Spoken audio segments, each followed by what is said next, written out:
Hey there, first graders from E104. I'm going to read you another story this week. Who knows which one we're on? Magic Treehouse number 16. Hour of the Olympics by Mary Pope Osborne. Okay, we'll see what happens here. Hour of the Olympics. Chapter 1. Just one more. You awake? Annie's voice came out of the dark. Yeah, said Jack from his bed. Get up, said Annie.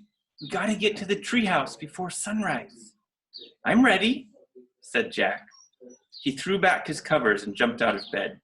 He was already wearing his jeans and his t-shirt. You slept in your clothes? Asked Annie. I didn't want to waste any time, said Jack. He pulled on his backpack. Annie laughed. You must really be excited about going to ancient Greece, she said. Yeah, said Jack. Do you have your library card? Asked Annie. Yeah, do you? Sure. Put it in your backpack, she said. She handed her card to Jack. I'll carry the flashlight. All set, said Jack. They tiptoed downstairs and out the door. Outside, the air was fresh and cool.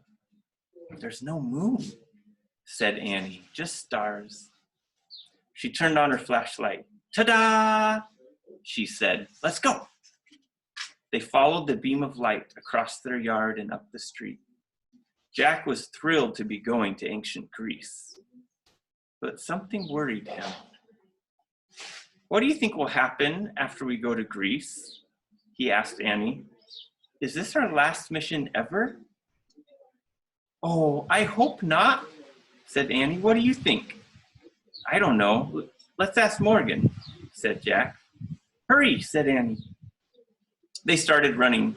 The flashlight beam flew in front of them, lighting the way.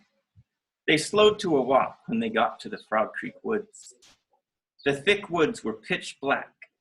Annie shined the flashlight upward as they walked between the trees.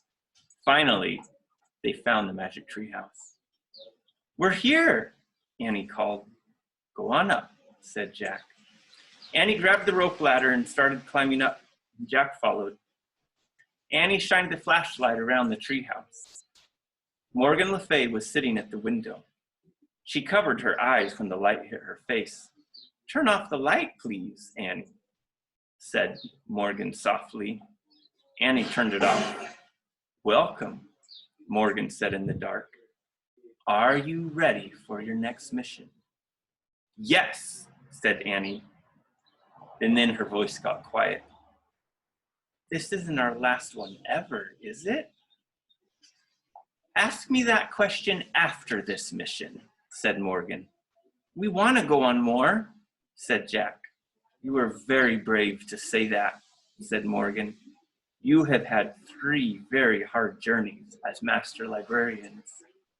Oh, they weren't so hard, said Jack. You risked your life to save the lost story of Hercules, said Morgan. It was nothing, said Annie. And the Chinese story of the silk weaver, said Morgan, and the Irish story of the serpent monster Sarf. Thank you. You're welcome, said Jack and Annie. Now, said Morgan, for the last story. Jack heard a rustling sound. Here is the title, Morgan said. You can shine your light on it, Annie. Annie turned the flashlight back on. She shined it on the paper. Can you guys read that?